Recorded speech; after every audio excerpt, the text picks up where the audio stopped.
I can. Hey, well, you're coming in. Great. Appreciate you coming on the program. My pleasure.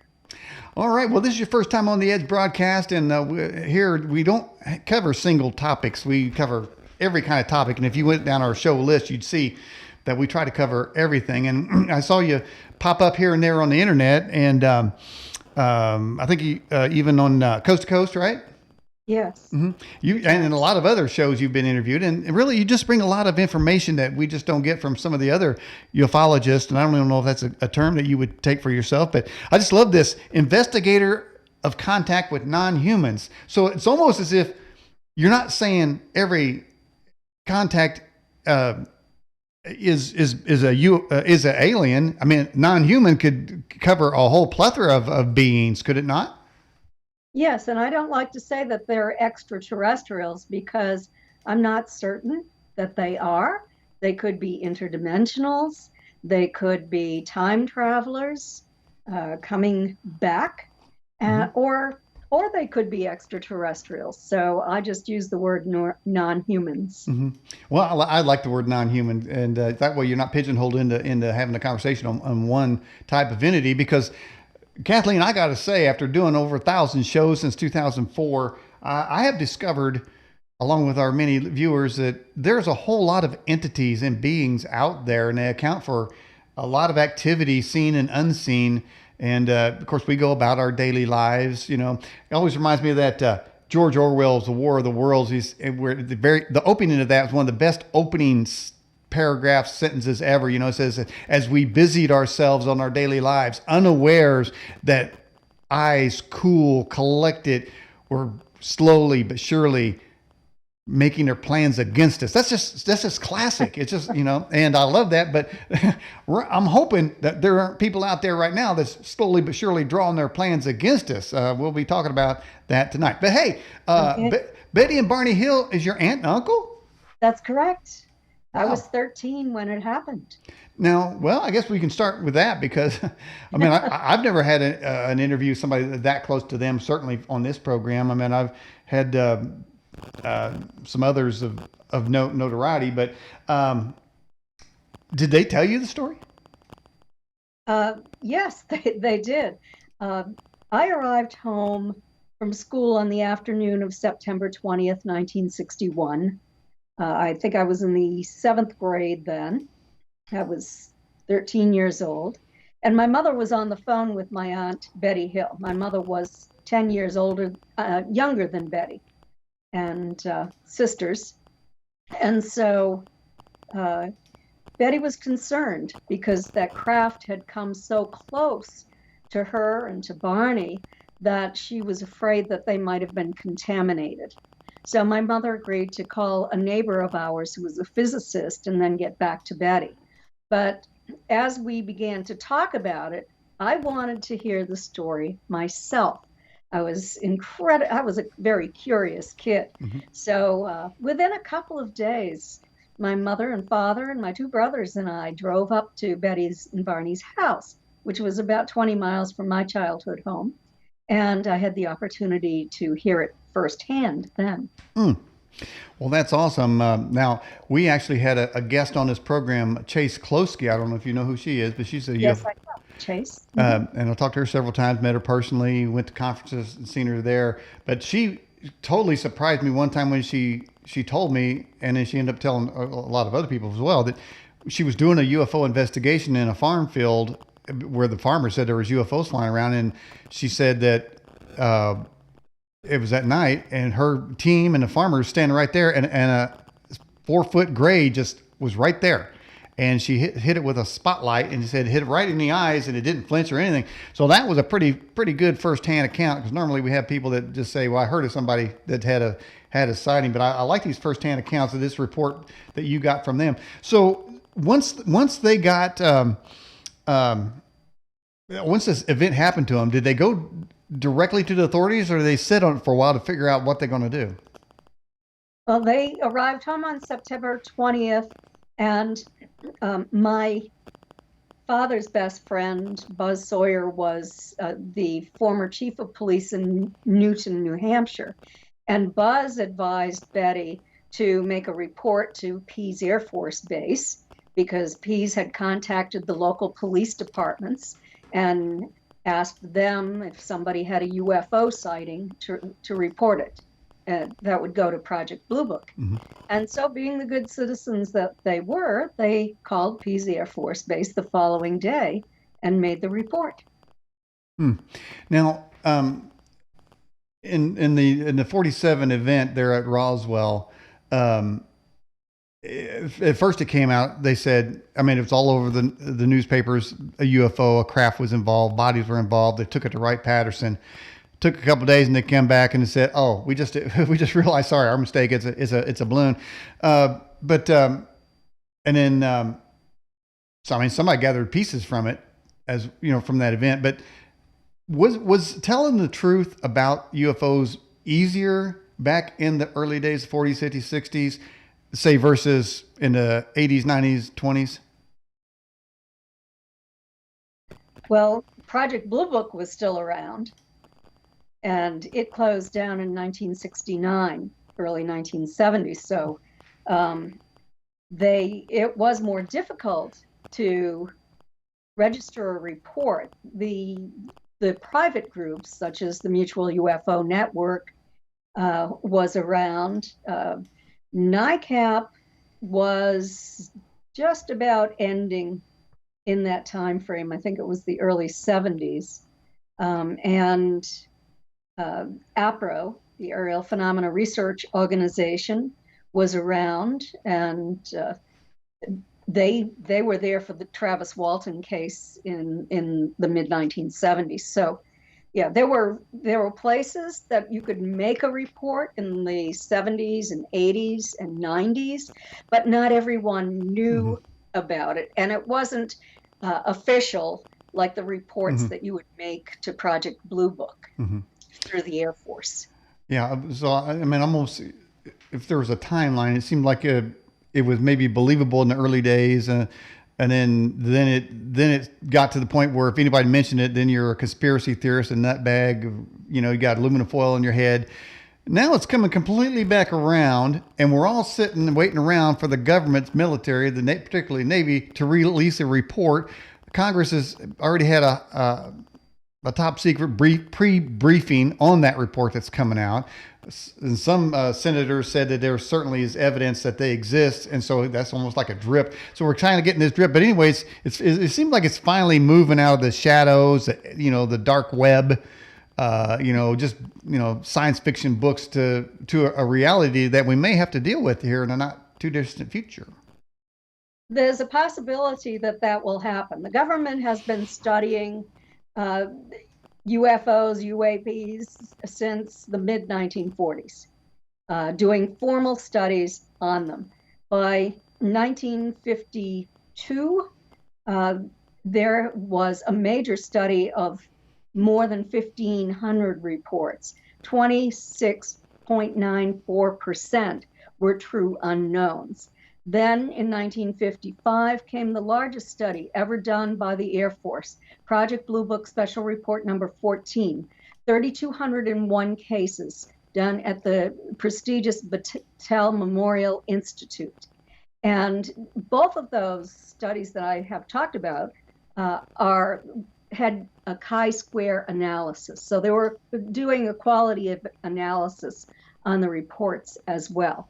The better the report, the more credible the witness, the longer the sighting, the more likely it was to be a true unknown.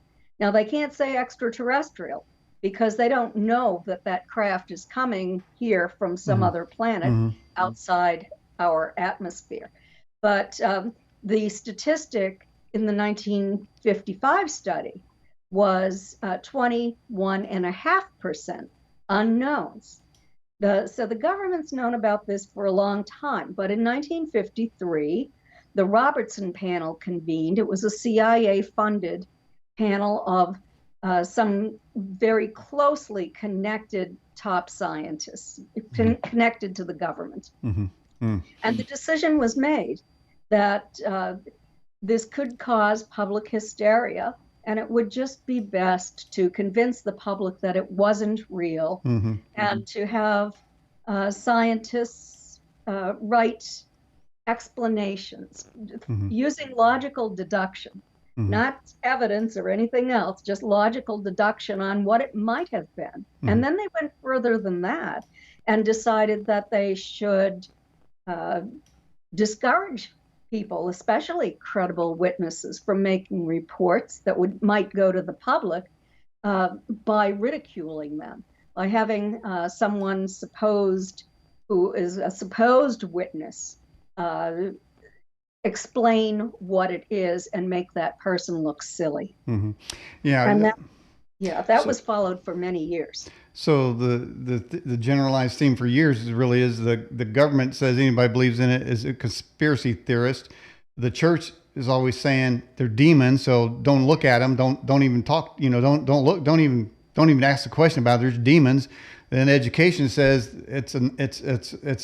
science says, well, you can't reproduce it, you can't make it happen, so it's just phenomena that can't be explained, but it's certainly not. So I mean, you have this whole array of deniers, and obfuscators trying to say, well, don't look there, it's this and it's that, and like they know. How do they know? Because they said so? I don't know. All right, let's get now. We have questions coming in for you, Kathleen, and here's one from Doreen. It says, Kathleen, will the aliens show up this year? Will they show up? You mean, will they go public? I don't think that they will. They don't think that we're ready. If you go to my website at Kathleen-Marden, MARDEN.com, you'll find an article that I wrote about the government's involvement in communicating with ETs way back in 1954. Mm-hmm. And they wanted to make an agreement with the government. What they wanted to do is they were willing to give us medical cures, to give us some technology, but the problem for us was they were going to distribute this information evenly around the world. And when the name of the game is tribal warfare, and you have nationalistic countries, you don't want to do that. That goes against everything that you're doing. There's a lot of money, and there has been for a long time, mm-hmm. in warfare, mm-hmm. and manufacturing weapons. Let me ask you something here. Let's just say that I'm a reptoid or an insectoid. I kind of like insectoids because they got like the praying mantis type guys. I kind of like that one.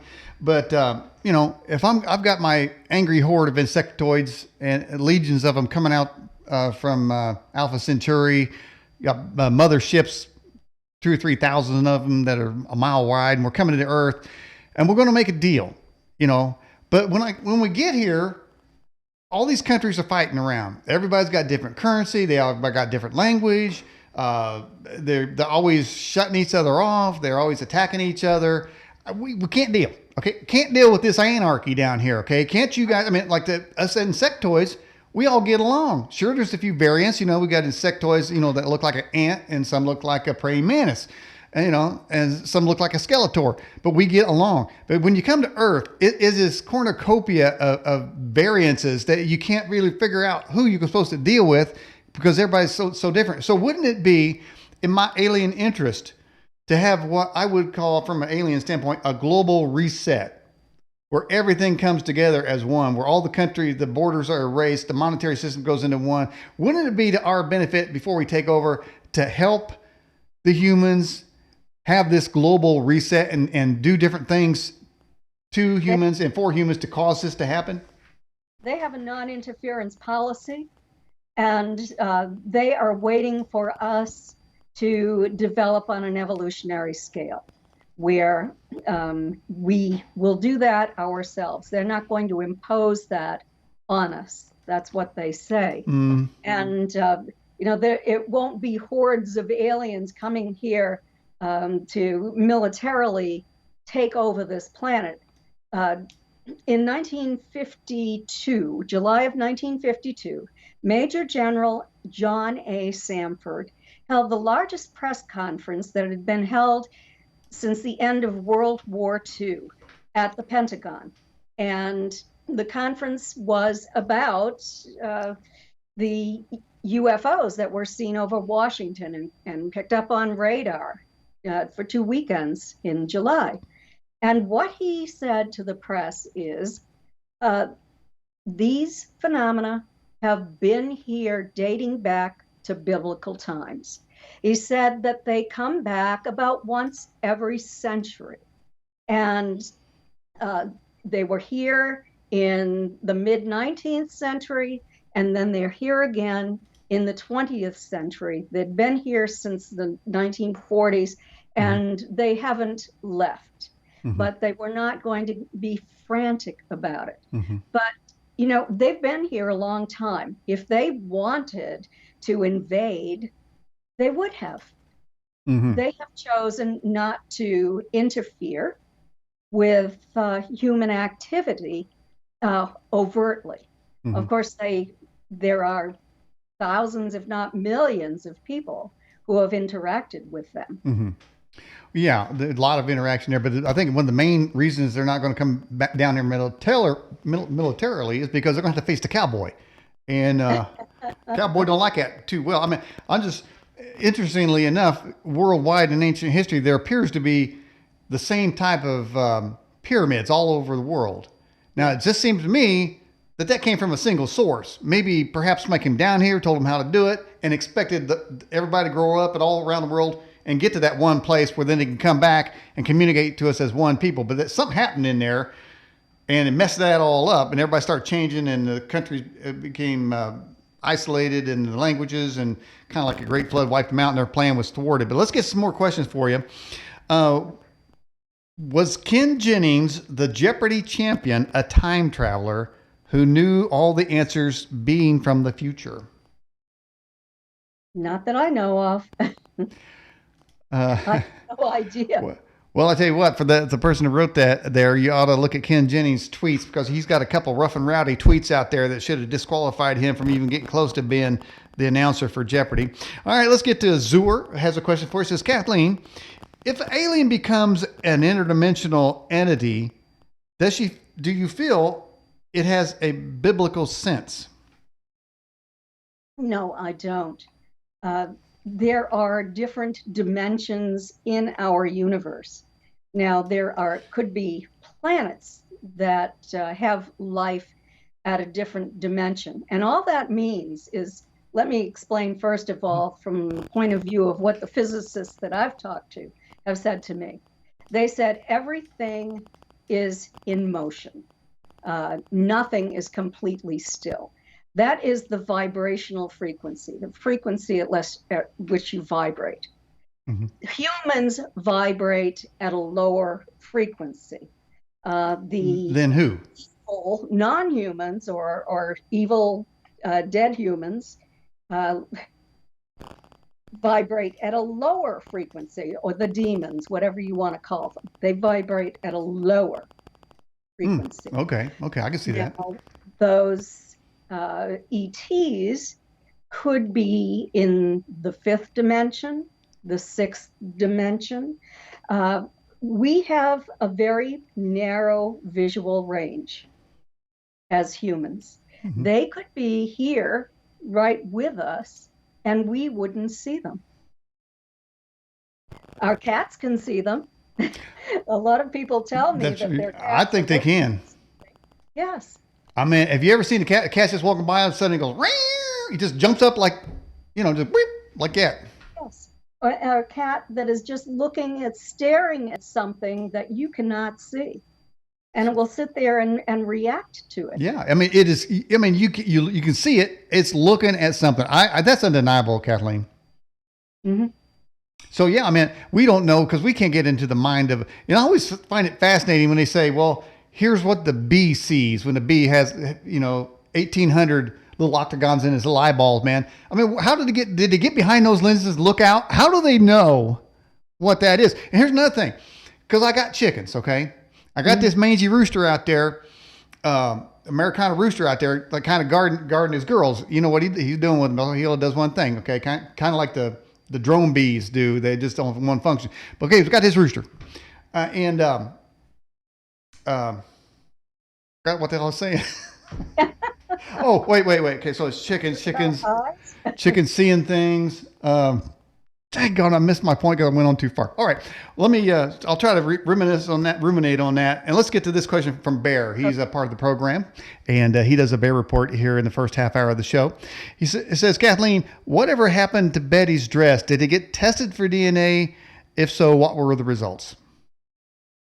Betty's dress is now at the University of New Hampshire, along with the rest of the archival collection that I set up. I'm the trustee of Betty's estate, and I set it up after she passed away. And yes, the dress has been tested many times, both chemical analysis and DNA testing done on it. In fact, this year is the 60th anniversary of the Betty and Barney Hill UFO experience. And so I have just updated my book with Stanton Friedman, captured the Betty and Barney Hill UFO experience, with a new chapter on the new scientific evidence, the studies that have been done since the book was released. Wow. And one thing I'm going to tell you about is because I did a television show, a little more than a year ago with Ben Hansen. Mm-hmm. And this was up at the University of New Hampshire where we met, and we were examining Betty's dress in front of the camera. And we turned it inside out as we were examining it, and he pointed out some stains. Now, the stains were just a little bit to the right of where her navel was. And he said those look like blood stains.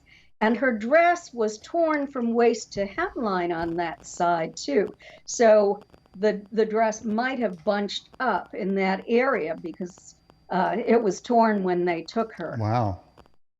She tried to fight them off. She fought for her life. She tore the hem down on one side and tore the waist, the lining from waist to hemline. Well, did they? I mean, but it kind of reminds me of the blue dress, Bill Clinton's blue dress there now, man. Was the aliens trying something on Betty? The same thing on Betty's dress. On Betty's dress, if you'll remember, when she was on the craft, they put her on a table and they had produced a very long needle connected to a tube. And she said, "What are you going to do with that?" And they said, it's just a simple pregnancy test. It won't hurt. And she said, "It will hurt, don't do it." They plunged it into her navel, causing such pain that Dr. Benjamin Simon, who was doing hypnosis on her in 1964, had to end the session early. But the one that she called the leader, that I call the escort, because he sees experiencers time and time again throughout their lifetime. Well, he took the pain away. But to get back to the question about DNA analysis, there was DNA analysis. I sent it in to MUFON's scientist, and the DNA analysis was very interesting because they concluded that it was Betty's DNA. The sample was too old to determine if it was blood. I also sent a sample of Betty's blood. Wow. But it definitely was fluid from Betty's body, and it was right in the area of her navel. So I think that that's pretty good evidence.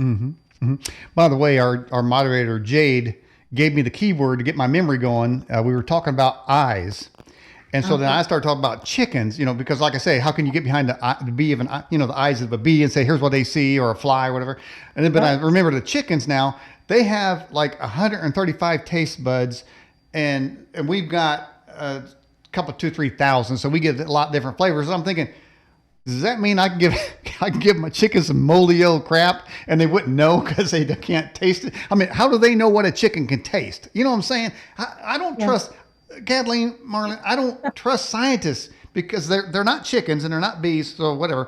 All right, so let's get some more questions for you. It says, this is from Billy. It says, Kathleen, have you heard of Gary Parker? He deciphered crop circles in ancient Hebrew in the sand at the Giza pyramids. No, I haven't heard of him. No, I'm not a generalist. I have certain areas that I research, and I spend all of my free time researching those areas. I'm like the mad scientist who wants to know the answer before I die. So All right. I keep going at it. Yes, that's Okay. All right. Another question came up for you. Do you think the aliens are giving us technologies for humans to experiment on or to eat? Giving us technologies.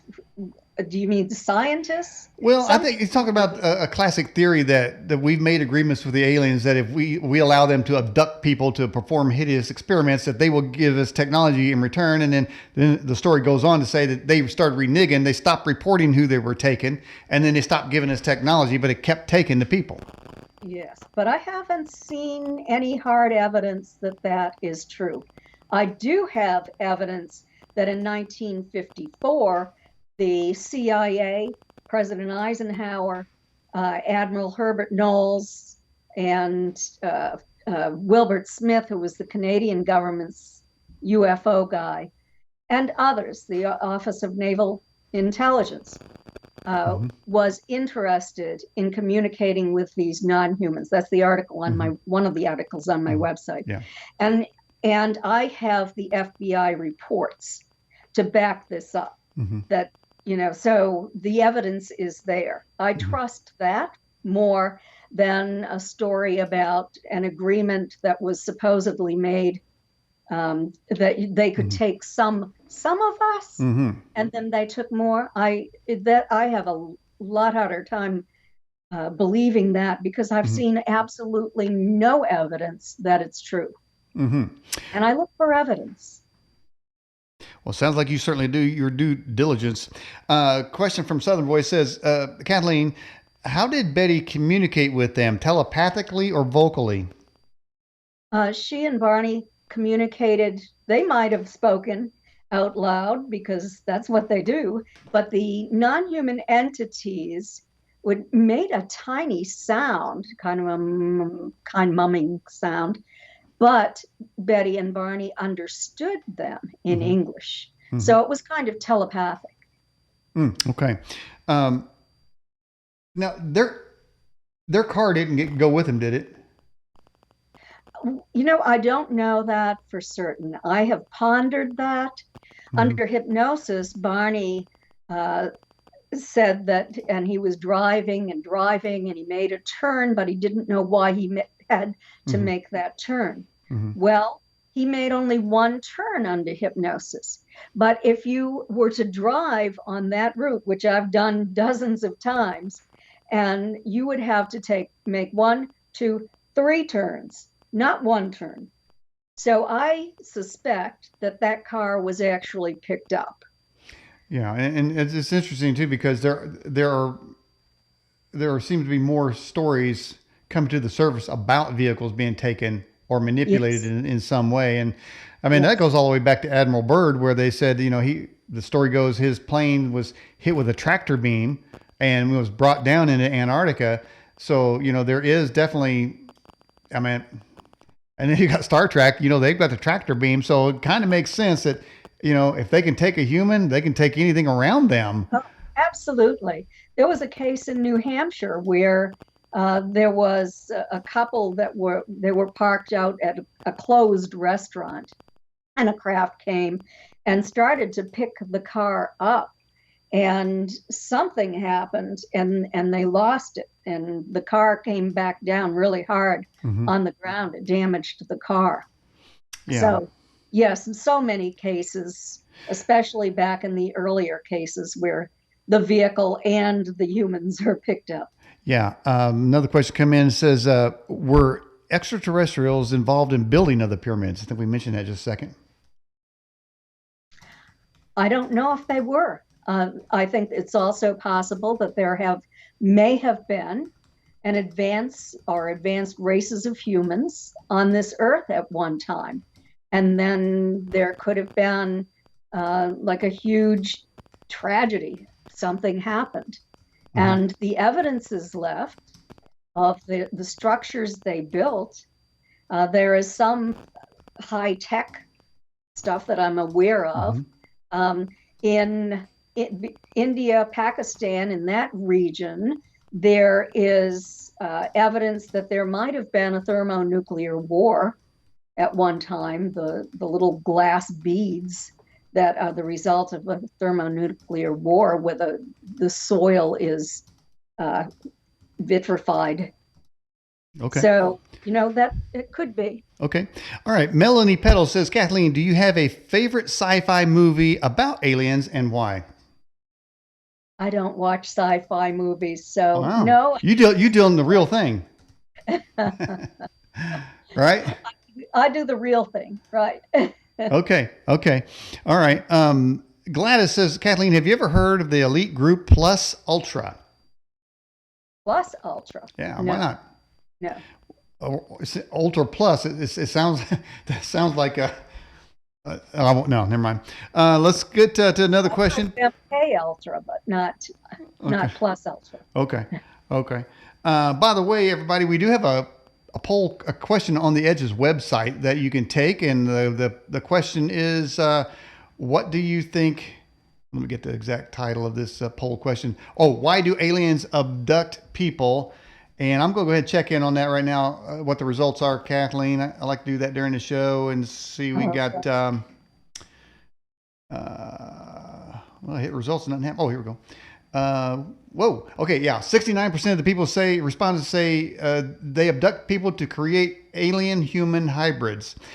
Now, I've always, well, now 23% says that they abduct people so they can laugh and share stories and sing some songs.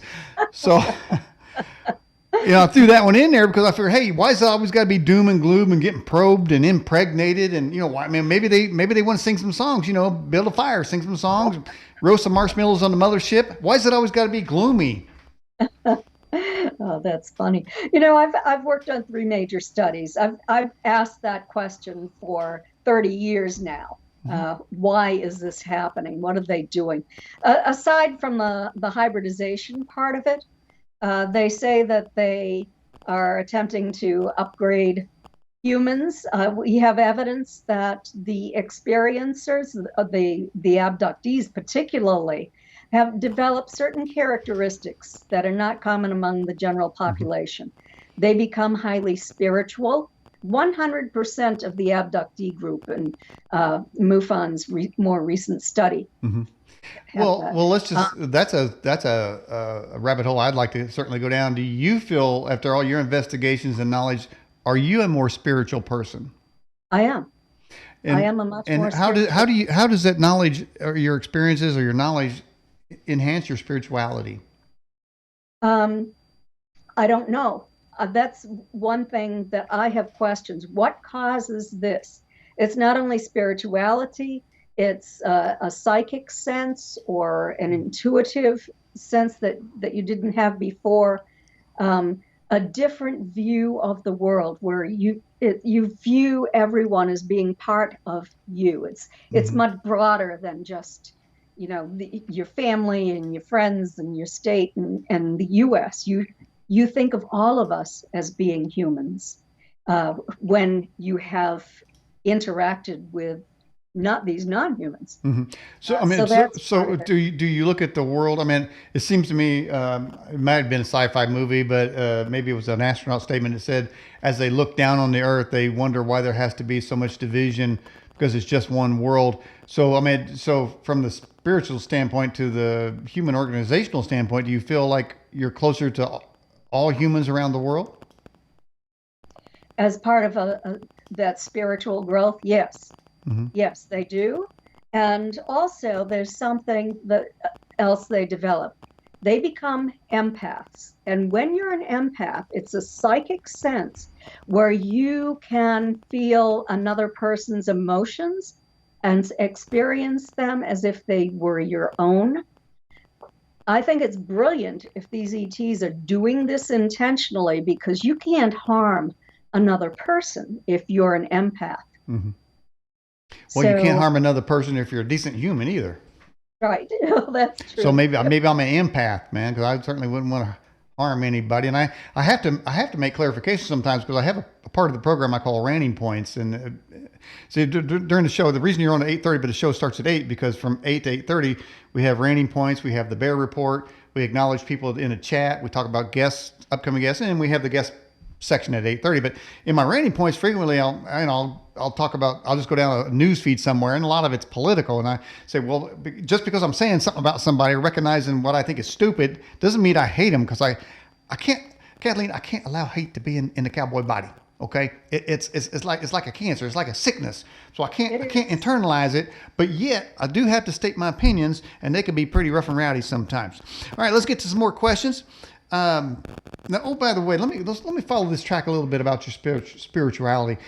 How, if I never met you, or let's just say I met you on the street, how would I know that you're a spiritual person? Would I sense something about you that's elevated spiritually, vibrationally, or I wouldn't recognize it, or would I have to see you do something? You know, I mean, how is that your spirituality walked out? Everyone says that I radiate kindness.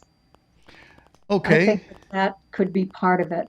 Okay. That could be part of it. And I didn't have this really until I took part in an experiment where I had the opportunity to meet alleged ETs, and they had to prove to me that I don't know for certain they're ETs, but I know that they're non-humans.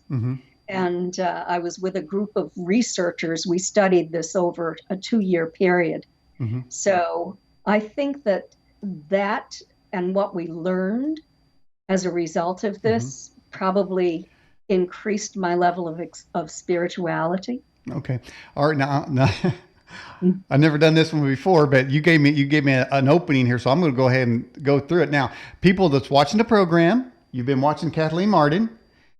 Is any of the viewers that's in the live chat, do you sense, is she radiating niceness and kindness, spirituality? Just put a quick yes or no. You can say no if you think no, she's a complete fraud and she's a conniving, and she's trying to lead you down the merry path to lead you straight to hell, Daniel. Or you can say the opposite too. So just a yes or no real quick on that, and then we'll see how you're being perceived that way.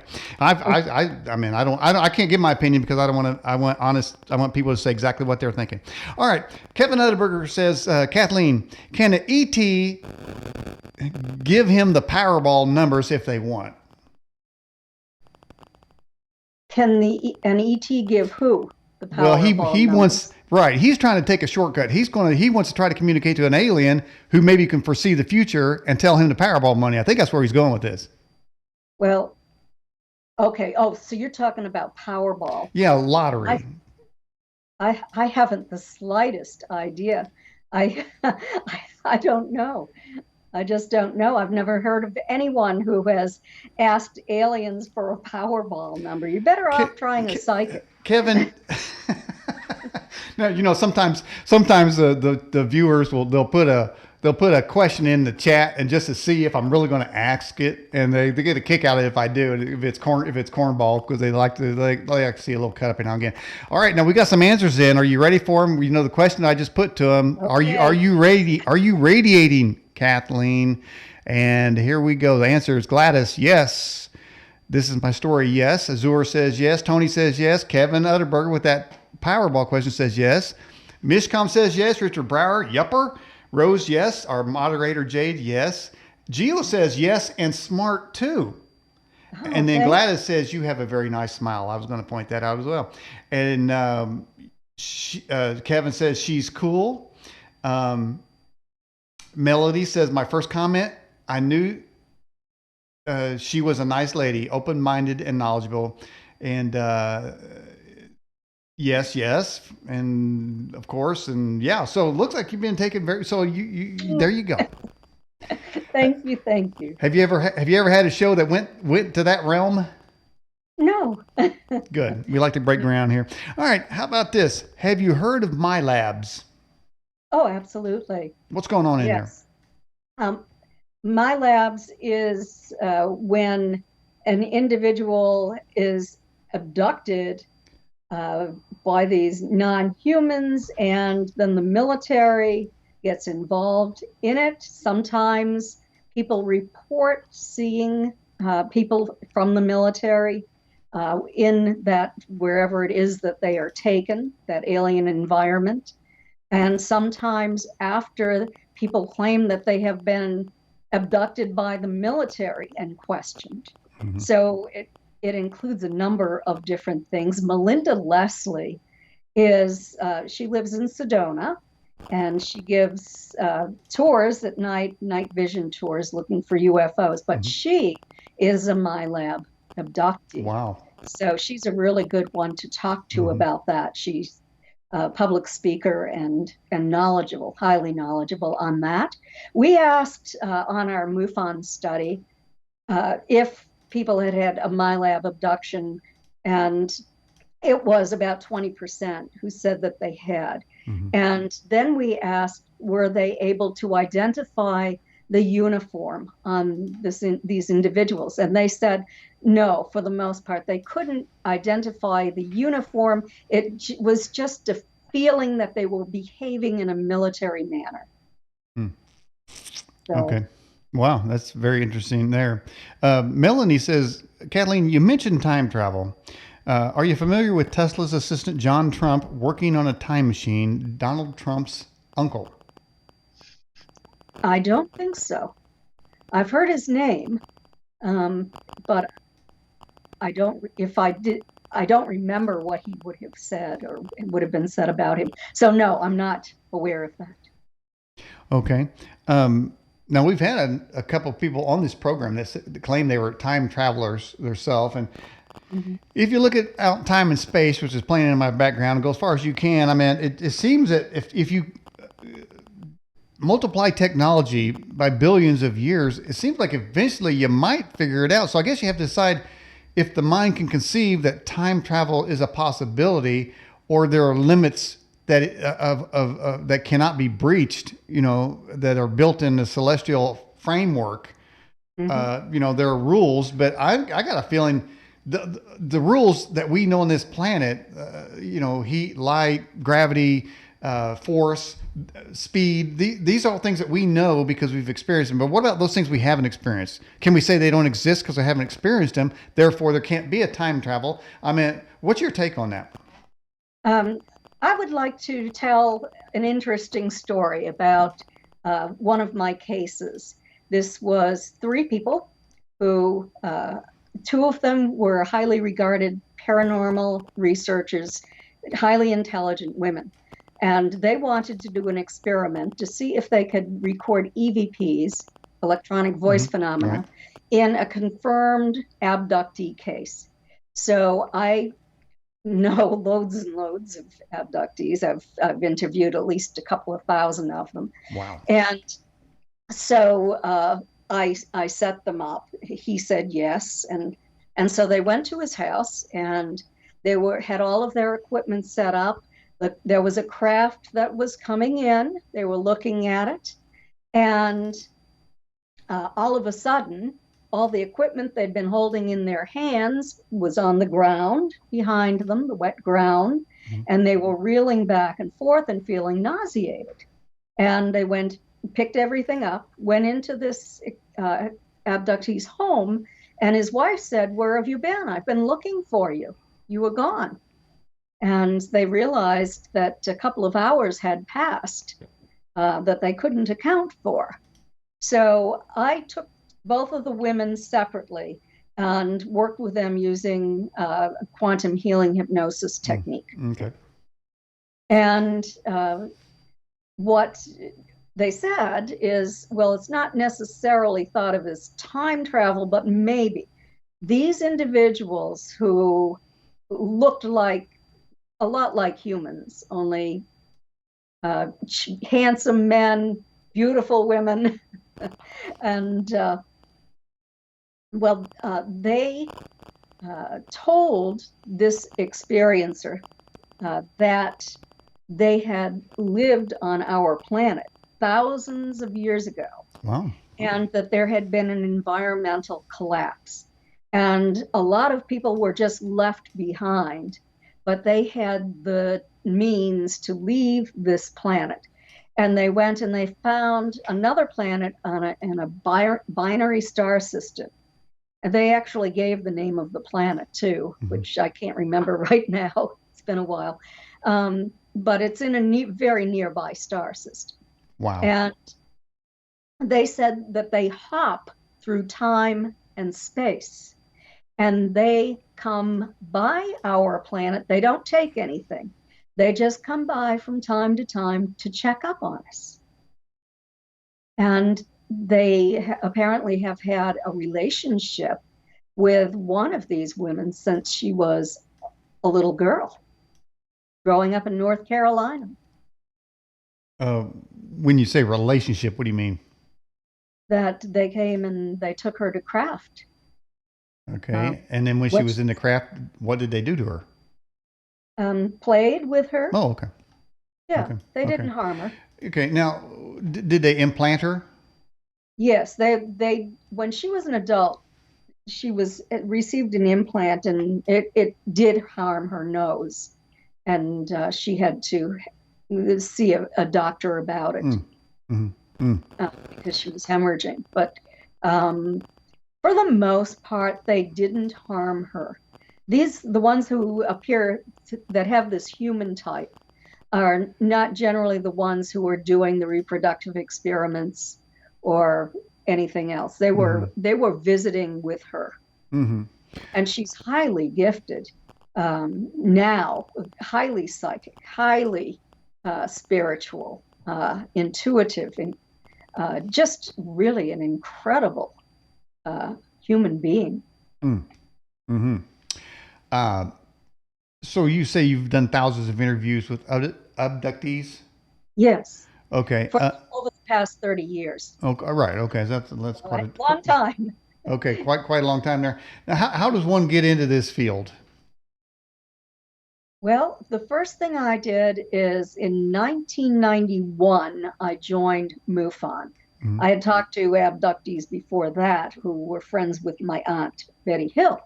But I joined MUFON and I took training to become a field investigator. And so that gave me the skills I needed to become an investigator. And I specialized in ET contact, alien abductions. That's what my interest was in, not lights in the sky. And so I went directly to that. It's more difficult to go directly there today. But that's how I began investigating these cases. And then eventually, just because I was doing radio shows and talking at UFO conferences, giving presentations, people began to know who I was. So they started to contact me individually. Then in 2011, the Mutual UFO Network asked me to take over as their director of experiencer or abduction research. In that time, we changed it to experiencer research. And over the next 10 years, the team grew. And I believe there are now 46 investigators who talk to experiencers on a day-to-day basis, not skeptically. They talk with experiencers to try to help them out, non-judgmentally. I've just stepped down from that position because I have a lot going on in my life. Was that a paid position? No, it was volunteer. Oh, crap, man. I was wondering if I could make some extra cash if I just joined MUFON. No, you can't make cash in this field. Oh, okay. You don't make a lot of money in this field. You have to love it. Oh, okay. You gotta love it. Okay. Well, yes. Interesting. You said that you've increased your spirituality. Really, and I mentioned Chase Klosky in the first hour. That's what happened to her. She was more of an analytical sort, science-based, but as she began to research, and I believe she was an investigator for MUFON as well, I think she began to sort of, I hope I don't get this wrong, but I thought she said she started clashing with them a little bit because the evidence was leaning or moving to or in agreement with something spiritual, something more than just your classic insectoid reptilian looking dude flying down here. It was something else, more spiritual. Now it's interesting too, because George Knapp, who we all know from the Skinwalker Ranch, that he's one of the most knowledgeable people out there. When he came to the Gen 6 conference talking about Skinwalker Ranch, he said, because the audience was a more spiritual audience, it wasn't a secular type of audience there, and there was about 3,000 people, but they were the spiritual type, and he said that that's where his evidence is leading him, that there's something supernatural going on here that's more that can't be accounted for simply by saying there's an alien flying down here in a ship coming down and going up. There's other things at play, but so it seems that there's a trend toward maybe a merging of spiritual events or entities, or acknowledgement of their part within these experiences, that people are having. All right, let's get to another question for you. Constant Companion says, Kathleen, have you ever compared the description that Betty had of the alien with Aleister Crowley's description and drawing of LAM? Yes, I have, and they're not the same. Mm-hmm. Okay, well, we'll take that answer right there then. Doreen says, now, it's not really a funny question because we've had guests on this program, but the question she has, are aliens here to eat humanity? There is a group, and it's getting a lot of press, I guess, or on the internet, that says they're here to eat us. No. I don't know what has happening to people, but I don't think that these highly technologically developed ETs traversing the vast expanse of space because they like the taste of human beings. Well, there's not a lot to eat out in space, so. I suspect, and the Greys don't even eat through their mouths. I think that perhaps there is a civilization, maybe interdimensional, maybe not, but a negative reptilian living below our Earth. Mm-hmm. Well, we had a guest on the program that claimed that he was on a Navy ship that had a 10 by 10 cargo box on the deck, flight deck, that was filled with human parts that they fed to the aliens. Oh, that sounds awful. Just saying, man, there's some strange stuff out there. But like I say, if you're driving millions of miles, there's not a McDonald's out in space. I mean, you might stop at Earth to get a snack. Now, how are they going to know what to eat? Whether they're not going to eat a cow. A lot of humans grab one of them. Well, I'm certainly not going to go investigating the negative alien or negative non-human entities, whatever they are. Because I don't want to get eaten. Well, nobody really does. I mean, but we did discover last week in Randy Points that Kamala Harris wants to be eaten because she was passing out Kamala Harris image cookies. She made a cookie of herself, an image of herself in cookies and sugar cookies, and she was passing them out to the press. So she wants to be eaten. All right, let's. Melanie says, have you ever had an encounter with a ghost, demon, or an alien? Well, unfortunately, I have. Uh-oh. Do tell. Yeah, I was working with an experiencer, and he was an experiencer who was taken underground, he said, and that there were reptilians down there that were doing horrible things to humans, including eating, and capturing missionaries and that sort of thing. I have difficulty even talking about it. Oh. But I was curious. I wanted to know more and more and more. I should have just stepped away. But he said something to me that was so horrific that it lowered my vibrational frequency, and it gave that negative interdimensional the opportunity to attach itself to me. And overnight, immediately after that happened, well, let me say when it was happening, I could feel tingling. It seemed like all the goodness in my body was just flowing out through my hands. And then I started having difficulty sleeping that very night, which I never had before. And as time went on, I was becoming depressed. Now, I'm not a depressive person. I haven't had that before. And also, he finally started saying to me in my head, you're gonna die soon. Why don't you just do it? And What? then I knew, because that's not me at all. Then I knew that I had an attachment and I had that removed by Well, like an you had, individual. was it like an exorcism? No, it wasn't. It was the ETs that I was talking about in that study that I did for 2 years. And it was this man who has been in communication with a council of ETs. And these ETs said that they would protect me. And so I went to him and I said, please ask them to remove this attachment that I have. And it happened immediately, overnight. As soon as he communicated with them, it was gone. Wow. Interesting. Um, now, do I you, wrote about it in one of my latest books, oh, yeah? uh, not the alien abduction files, extraterrestrial contact, what to Hmm. do when you've been abducted. Okay. So, give us 3 or 4 tips of what to do if you've been abducted.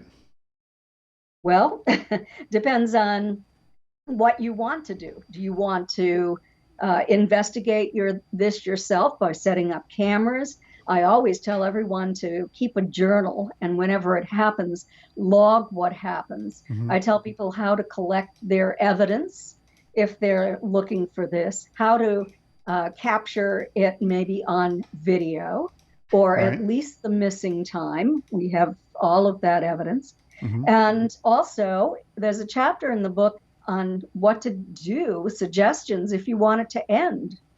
So it's a well-rounded book, and it has a tremendous amount of information, kind of a Oh. comprehensive guide for Hmm. experiencers and those who love them. Wow. Now, do you have any religious affiliation? I'm a Catholic, Okay. but gosh, although I pray, Hmm. I have a crucifix. I have holy water and everything next to my bed. Hmm. I speak directly to God, and I don't go to church any longer Okay. Why did you stop going to church? because I moved from New England down to Florida, Hmm. and it's just different down here. New England to Florida. Okay. So it's not as churchy. It's more churchy down here, Oh, and everybody wants you to go to their church. right, right, right. I mean, there's a church on every corner down here in Right, Central Florida. right, right. Well, okay. But All right. Well, all right. Let's get to another question for you. It says, oh, by the way, Billy says, thank you for sharing that with us. It was very traumatic. yeah, it All was. right. Now, Kevin, coming back with a more serious question. He says, can we defeat outside influence on humanity without God? I think that we all have to have God, and that the ETs have this higher power too. They don't worship it the way that we do, but there is one consciousness, and that consciousness, the highest consciousness, is God. And of course, we need God Mhm. as humans and everywhere. Okay. Well, I would say that's true. And what do you think will happen to those that believe in God when the Navy or the government, well, as we said in the first hour, they're getting ready, they're ramping up for this big reveal of this study or whatever. And the word on the street is they're going to say, yeah, they're there, but we don't know what they are. And I'm pretty sure they're going to say, we don't find them. We don't think they're going to be a threat. They're going to say that because they're not going to tell us the truth. They're not going to say, we think they could disable our nuclear weapons and destroy our infrastructure and demonetize the country. I mean, they're not going to say that. Um, so say that again. I'm just saying. I forgot what I was saying. No, there's a big reveal coming, and they're trying to prepare us. Well, Okay. Oh, yeah. The end of the question was, when they appear, if they appear, people that believe in God, how do you think it's going to affect them? Okay, it's how is it going to affect different religious Yeah, groups? I religious think groups, people of I, faith. I Hmm. think it will affect different religious groups differently. In terms of India, the people in India will probably be able to accept it much more easily than Southern Christians. And it depends upon the minister, holy water, and everything. Church.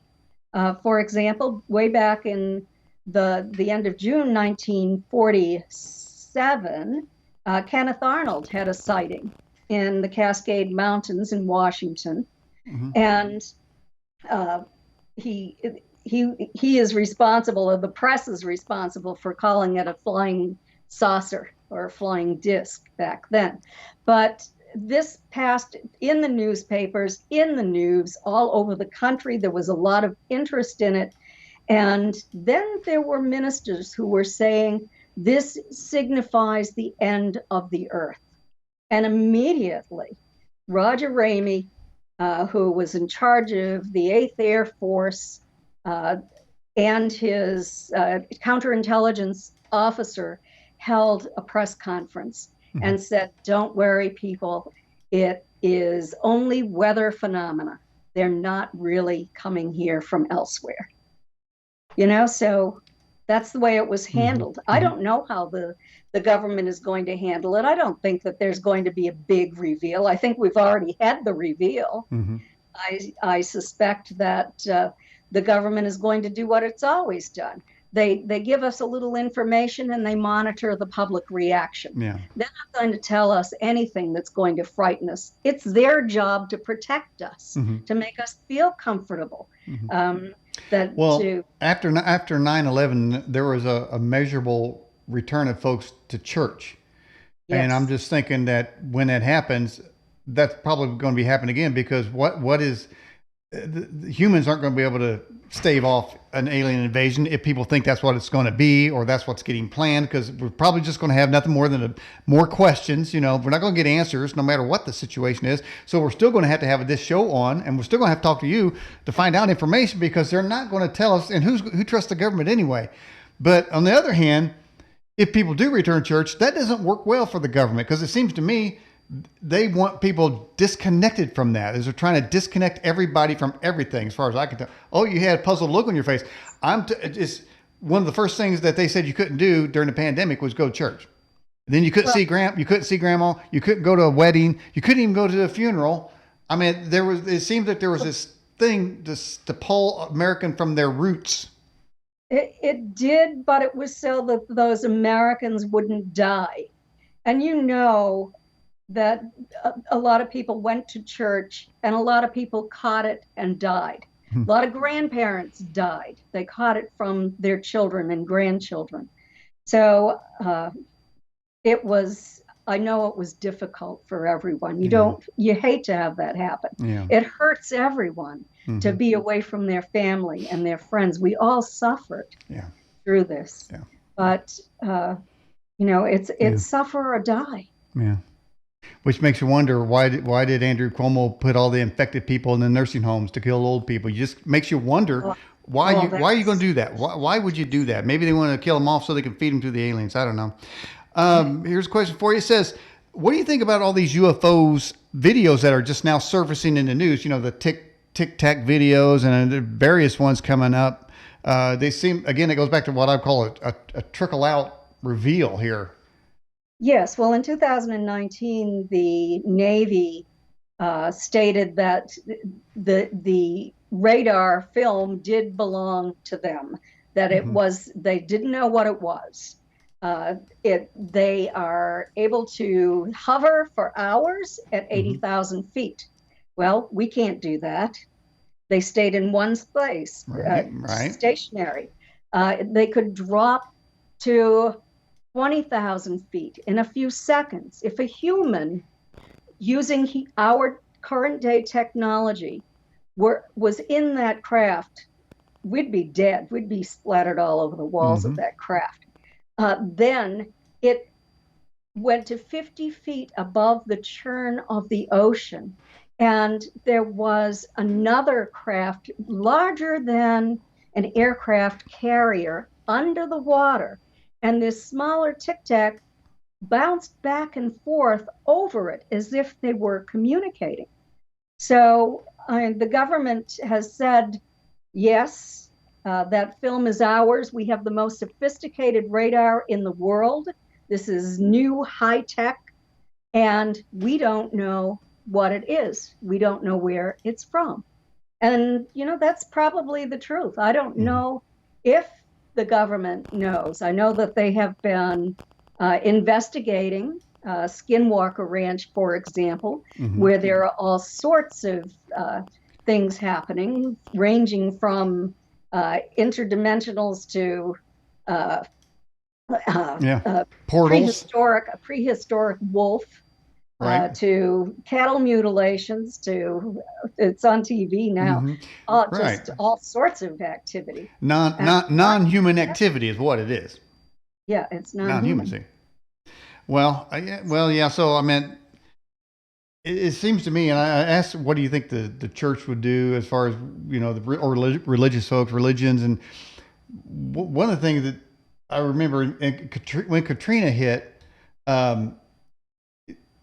it was reported that a lot of pastors headed north, and they left their congregations. They didn't call them, didn't say anything. They want to get out of there, so they just went north to find haven up north. I'm thinking, wait a minute, what happened to your brothers and sisters, man? Why aren't you taking them with you? They's all concerned about themselves. Something tells me that a lot of pastors are, when the big mothership flies over, they're not going to be saying, where I'm going, you can go, even though you paid all your money to the church. They're not going to. A lot of people will get left behind. They're going to be shocked because they don't have an answer. Well, I guess what I'm saying, they don't have an answer because they just put a label of a demon on it and they go on to 3 steps to how to lose weight. That's kind of like a lot of messages going on. So that's maybe why I'm not going to church at this time, though I'm a very spiritual person, I have to say. And Azura says this question, speaking about religious, and you said you were Catholic. Now, do you use prayer beads? Does it ever ward off any kind of negative thing for you? I don't use prayer beads. I was christened Catholic. I felt comfortable. My father was Catholic. I went to church with him. He even lived with me as an old man. I took care of him, and we would go to the Catholic church. But I was raised in the Baptist church. Oh. Too. So I learned a kind of a combination of the two, but I don't use prayer beads. I do have a crucifix. I do have the holy water. Wow. And when I had that demon kind of attachment, I prayed. I used everything. I couldn't get rid of it, and that's why I had to go to this man who speaks with a council of non-humans, and ask them to remove it from me, and they did. Well, in that case, they kind of helpers. Yes, they were very helpful. And this council, where does this council reside at? Well, let me tell you about this man. His name is Kevin Briggs. Okay. He grew up in England. Okay. And when he was 9 years old, he was in the bath one night, and these 2 very tall humans materialized in front of him. They were dressed not like humans in blue suits. And then one of them, who he calls Orc, came back as an orb. And he stayed there. And he taught Kevin how to astral travel. Now, Kevin grew up and became a police officer. His wife worked at a college, a university over in England, and worked in medical research, and then social research. And now they've been in the United States for 20 years, and he's a real estate agent. So he was in the bathtub, and they appeared to him. When he was a boy, they scared him to death. He didn't dare to get out of the tub. Okay, sounds like they were peekers. Yeah, and it's the kind of thing that you say, is he imagining this or not? But they proved to the team that investigated this over a 2-year period that they are something, that they are real, and they have positive energy. Mhm. and they can communicate with us telepathically. I know that because I've felt it and I've done it. And, since they removed that negative entity that I caught from this experiencer who Mhm. was having negative reptilian Oh, experiences, that, yeah, that's where I got it from. wow. Sound like you, it's kind of like you, That's why said earlier, I'm not gonna investigate that I type remember, any longer. well, No. being that you was a rough and rowdy Baptist back in the day, when you was a Baptist, did you get born again, accept Christ as your Savior? I wasn't a born again. No, no. You were a Baptist, but you weren't born again. I didn't know that could even be a thing. Northern Baptist. I grew up in New Hampshire. Okay, and Yes. Jesus ain't out there. Well, Jesus is part of it, but not being born again. Okay, so his, I don't even know when born again began. I mm, only started hearing about it, what, 20 years ago? 30 years oh ago? man, Something. well, I thought that's like the most basic tenet of your Baptist church to get you saved, get you born again. I guess maybe you got a different kind of church out there in New England, but you said Jesus does appear, or he comes out to New Hampshire every now and again. Jesus? Yeah, that's what you said. You've seen him a couple times. No, I have not seen Jesus. I know people who have, Oh, but part of the Baptist church is yes, Jesus is okay, our Lord and Savior, right, right. but not born again. Well, That I'm wondering if had you been born again, that is how they say accept Christ as your Savior. I wonder if that would have prevented you from getting that nasty attachment to begin with. it wouldn't. I worked on a case in Texas. It was at an airport. Poor guy, 50 years old. He had been a commercial pilot, stopped doing that, and opened up his own private little airport. And one night he heard noise outside. He lived in an apartment by the hangar with his wife. Hmm. Went outside, and there were people out there who were pointing to a UFO in the sky. He knew absolutely nothing about UFOs, never had any interest in it. And he then thought that he could call them in and sit down and have a conversation with them and see what they wanted from Hmm. us. Hmm. So he eventually did call them in. He eventually did get abducted. Ooh, Oh, yeah. And he eventually did have a portal that was open, and there was demonic activity, there was angelic activity, and there were UFOs all wow. involved in there. He was a born again Christian. He had been Catholic. He Hmm. became a born again Christian. It didn't help him.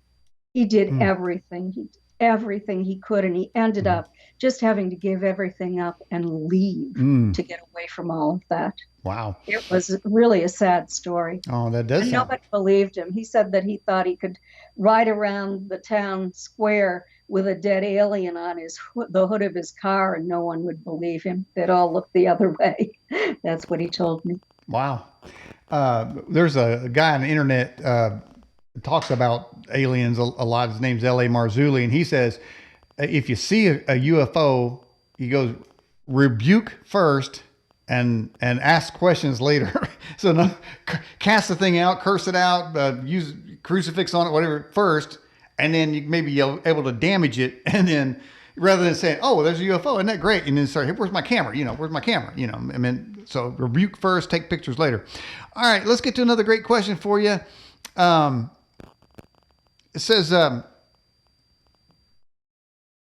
this pretty is just a statement. It says, "I believe that aliens are dimensional dimensional beings. Have you had anyone that said they have rebuked them in the name of Jesus and they left?" Yes, yes, absolutely. And those are those who are having the negative, lower vibrating entities, not these higher vibrating extraterrestrials, what we call extraterrestrial, but the lower vibrating ones. And that's one of the recommendations that I've given in the book Hmm. is rebuke them in the name of the Lord. And, what I would say is in the name of Jesus Christ, my Lord and Savior, I command you to leave now. Hmm. a striking statement there for one who hasn't. I mean, I guess you believe that in the name of Jesus, the power in the name of Jesus. Yes, Okay, absolutely. you just don't go along with the accept him as your Lord and Savior, born again thing. I said I haven't been born again. I'd never heard of that Okay. until not too long ago. That wasn't part of the Baptist Church in New Hampshire. Um, I Yeah, but I've always been believed in God and in Christ. Mm-hmm. And Um, that's interesting what you say there because numbers of UFO people had said that using the name of Jesus will stop abductions, it'll stop visitations, I mean, various things. But I've never had anybody get on the show and tell me that using the name of Allah, not one single person ever. And it's like, I mean, a lot of ufologists are atheists by nature, non-believers, I guess you say, but none of them have said that, and they'll admit that they don't believe Jesus exists. That he said they'll just say there's something about that name. I was wondering, doesn't that mean or give credence to the fact that name does have power in it? well, I have respect for all religions. And so, what I advise people to do is to call out to their religious leader. And for people who do not believe in God or in Christ, I just say call out to the highest power. I don't Mm-hmm. know if it's going to work. Mm-hmm. I don't check up and see if it did. Right, right, I, right. I give advice based upon the knowledge I've acquired. Wow. And I tell you, all these years, you certainly have acquired a lot of knowledge, and that's why we want to have you on the program. Whatever happened to Betty and Barney Hill? Well, Betty and Barney remained in Portsmouth, New Hampshire. They were never going to tell the public about what happened. They were willing to talk to the military, and they had several friends who were military officers. They were willing to talk to the family, and we were sworn to secrecy, their friends, and the couples club at their church. Their friends in their church. Okay.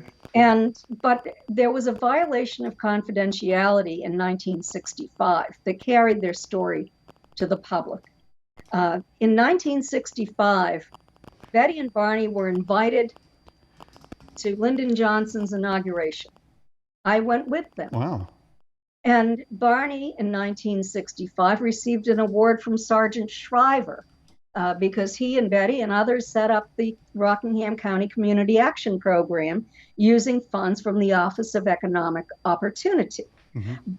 Barney also received an award from the Archdiocese of Manchester, New Hampshire, for setting up a literacy program, and he was appointed to the U.S. Commission on Civil Rights, State Advisory Committee. All of this before that violation of confidentiality. So you can imagine what happened when that was revealed about them. They were thought of as kooks by a lot of people. People didn't believe them. Some people still question whether they were lying. Betty and Barney paid Dr. Benjamin Simon, who was a neuropsychiatrist who could work with Barney to overcome the post-traumatic stress disorder that he had developed. Well, also, I don't know if you address this in the book, but obviously they were a biracial couple. Did they feel like if they were to come out and tell the story that they wouldn't even hear the story? They would just say it's a biracial couple, so therefore you dismiss anything they say anyway. Was there any of that going on? Well, that's another reason why they wouldn't want to draw attention to themselves with that sort of thing. Yeah. Well, Joe Biden ought to be pretty happy about Betty and Barney Hill because he said the other day, watch commercials that have biracial couples in them. He just wants people to watch commercials. It's like, okay. I mean, is there a channel a commercial channel? I don't know. I don't know. There are loads of. Why do I got to do that? I don't need to do that. I could just read your book. Right? Well, you could read my book and you'd see a biracial couple. Well, there you go. Then I'd have my biracial wokeness going, and I guess I would be approved of. Watch TV. I've been on loads of television programs. Was there ever a movie made about them, like the Travis Walton movie? Yes, it was the UFO incident starring James Earl Jones and Estelle Parsons, 1975, movie of the week on CBS, I think it was. Okay. Did they get a cut of the proceeds? For that movie, Barney died in 1969 from Oh, a massive cerebral hemorrhage. He hmm, was no longer alive. But yes, Betty did, and Dr. Simon did. John Fuller, who was the author of The Interrupted Journey, the hmm, book that it was based on, hmm. did. Yes. Do we do we have any idea how much that was? No, I don't know how much. Wait a minute. She's your auntie. How come she didn't leave you something? Well, I inherited, her daughter inherited, her Oh, okay. son, Oh, you so know, okay, okay. You got your cut. Okay, good to know. but it wasn't a lot of money, I can tell you that. I'm just wondering. I wonder, is there a repetitive thing? Like every time that movie's played, you get a cut? No, Oh, okay. Well, I'm no. glad. I'm glad you got something, man. Here you are. I mean, it wasn't about money anyway, because here you are, writing about their story, and so now, of course, you've got the firsthand knowledge too. Now, other people have written about them. What makes your book different? Well, my book is different because back in the 1980s, I was watching television programs about them and reading articles, and I was confused because it wasn't what I remembered having happened. And so I started to do a very long investigation Hmm. and slowly wrote a book on wrote manuscript on my findings. Okay. So I did and the investigation where I my husband and I drove the entire route that they drove that night. And I had memorized the hypnosis tapes by then, so I knew exactly where to go. We took all the old roads like they did. I went up with Betty time and time again to the close Wow. encounter route and Wow. to all of those Hmm. places. I interviewed her playing devil's advocate. I had all of the original reports, investigative reports from the Air Force, from NICAP, from other investigators, Hmm. letters to and Wow. from scientists. Nice. And I also transcribed all of those hypnosis tapes. And I was not a good typist then, but I transcribed them for comparative analysis because I wanted to know if Betty's dreams, and she had 5 dreams, they began 10 days after they had that event, that close encounter with the craft where Barney saw these non human entities looking down at him. Um, so she had 5 dreams just before she woke up in the morning. And dreams that you have before you wake up tend to be a little bit hypnotic. They can have information that you're fully aware of, but also some fantasy information to fill in to be something that you're having anxiety about. I believe that's what happened with Betty. I did that comparative Hmm. analysis and I discovered uh, a lot of evidence that yes, this actually did happen, and parts of it are inconsistent with Betty's dreams. Mm. But Betty and Barney made the same statements. Did they ever relay to you why they think they were taken? Why they were picked? Well, they thought that they just happened to be driving through a desolate area of New Hampshire during the off season, and Hmm. they had shown an interest in this craft, Hmm. trying to identify what it was. They'd stopped a couple of times before it swooped down over their car, and so they just thought that it was sort of opportunistic. They picked them up and they thought that they wanted to know the difference between human bodies and their own bodies, which were not human. Wow. But that was in New Hampshire? Yes. Wow. Now, I guess doesn't sound like there's a lot of people being born again over in New Hampshire, so maybe that's why they feel like they can come down and abduct them. But These were not demons. These okay, were uh, non-human entities.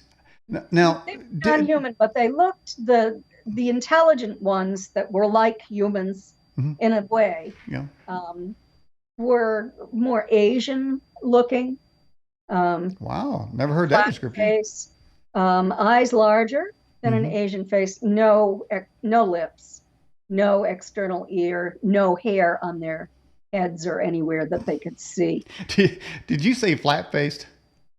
Flat, broad and Black, okay, flat. broad and flat. Okay, Yeah. okay. A very And small then nose, just a couple of upturned nostrils. that's pretty sick.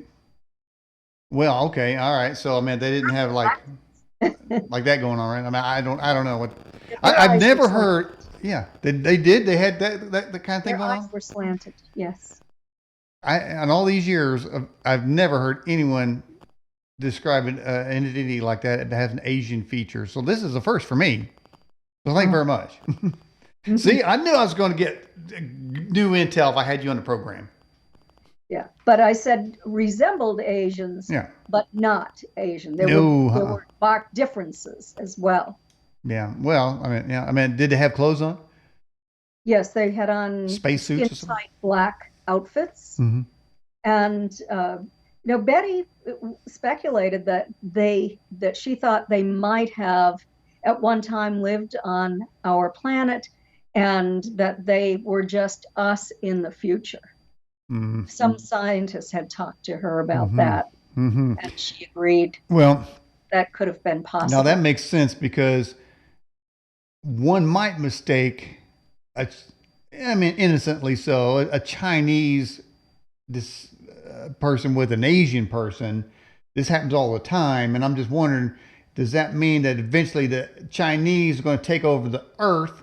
And in the future, like you just said, these are future, and that's the resemblance that still remains when they took over the planet. And then and in the future, Boy, is that speculation. Well, there's not that's what I only get the paid brains, for. there are the ones that look human. There are Mhm. the ones who look like mantis types, Mhm. and other types as well. The tall whites, the tall goldens, the blues, you name it, have been reported. Yeah, I think last I heard there was like 75 or 80 different species. Well, Kathleen Marden, I appreciate you coming on Edge Broadcast. Now, where can people get these fabulous books that you're writing? Well, and you can get them from any bookstore. If they're not carrying them in the store, then you can order them. They're also on any online bookstore in all of the different formats that professionally published. And if you would like an autographed copy, you can order it from my website at Kathleen with a K dash Marden MARDEN.com. Well, I tell you what. Well, you work on getting born again, and I'll work on updating the website with this video once it's transcribed, and then I'll send you some I never links. lost my faith, so I didn't feel I had to be born Oh, again. well, you have to. Oh, just do it. You'll be glad you did. That way, if somebody asks you the question again, you can say, yes, sir, I've been born again, and you'll know it. You'll know it. All right, Kathleen Marden, I appreciate you coming on the show. Thank you. Nice to talk with you and right. everybody else. Thanks for Okay. your questions. Okay, thanks so much for coming on the show. Okay, take care. All right, bye-bye. Bye-bye. All right, everybody. That was Kathleen.